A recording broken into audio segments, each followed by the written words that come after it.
Right before we jump into this preview, if you haven't signed up for the Froknow's Photo email list, just look for this orange box over on the website, put your name, email address in it, hit send it, and I will send you a free guide to capturing motion in low-light situations. Jared Polin, FroknowsPhoto.com, and this is a preview of the Canon 80D. Don't confuse it with the ADD. It is the 80D, and it's replacing the 70D, and it clocks in at $1,199.99. And let's go through the specs right now. It has a new 24.2 megapixel APS-C size sensor. Speaking of the body is very similar to what you found in the 70D, so not much has changed right there off the bat. It has a Digic 6 processor. Don't know why they didn't include the Digic 7 processor, which they're starting to include in some of their point-and-shoot cameras. It has built-in Wi-Fi and NFC, which is great for when you're on the go and you want to transfer a photo onto your phone and share it with the world. That type of thing is awesome to have in a camera. It now has 45-point autofocuses. All are cross-type.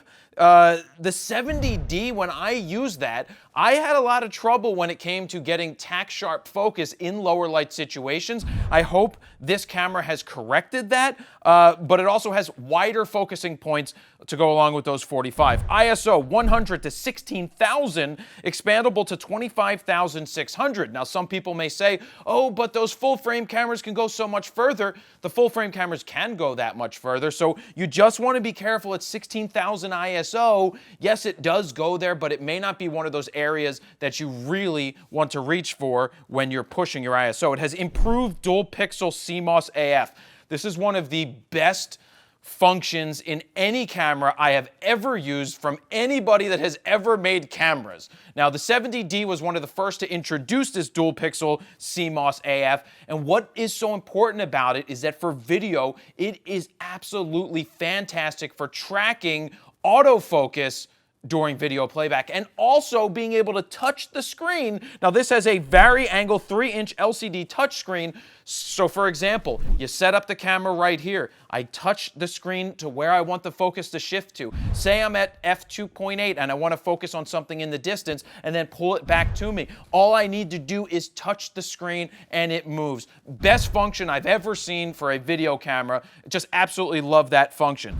It focuses down to -3 EV on the center point, which may help with low light focusing. It has one SD card slot. I am not sure why they refuse to build in 2, like Nikon has 2 in almost all of their cameras now, even on the lower end. So that's something I would like to see in the future, is add another card slot. 7 frames a second. It will do 25 full RAW in a row, which is great. We talked about the vari-angle screen. It has 100% viewfinder coverage. It's always good to look through the viewfinder, and what you see is what you're gonna get. It has a flicker detect mode, which is great. It's like the 7D Mark II, they have that, and now the 1DX Mark II also has that. For example, when you're shooting in a gymnasium and it has those flickering lights, the camera is smart enough to detect that the flickering is going off, and then in that split second, wait and then take the picture in between flickers.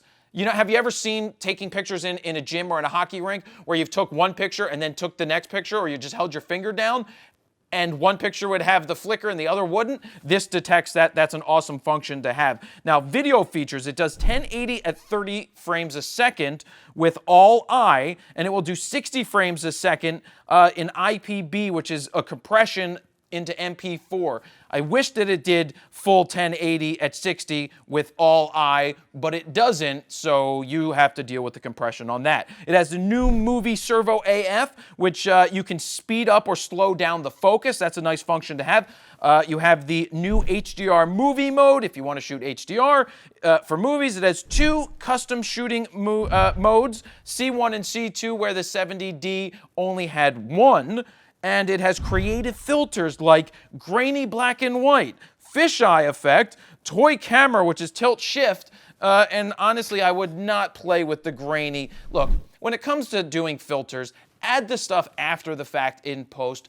Don't bake it into the file itself so that you're stuck with a grainy black and white image. There's two more things that they've come out with. A Canon Power Zoom adapter, which is it's the world's first detachable zoom adapter. This is pretty cool because it's silent, smooth, and has 10 zoom levels of speed. So think of it like a camcorder, how you would move the zoom button, the wide to whatever the T and W stood for, and then it would zoom in and zoom out. The same function's going to be had there. That is a cool little add-on. They also came out with their first Canon branded microphone, a shotgun mic that's going to be $249.99. Now, the 80D, don't want to say ADD, the 80D is a fantastic camera for those people out there that want to make movies.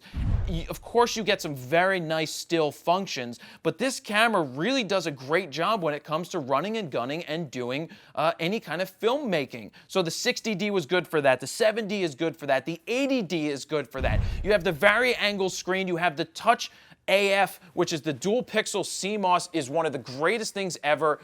That is worth the price of admission right there. So is this camera for you?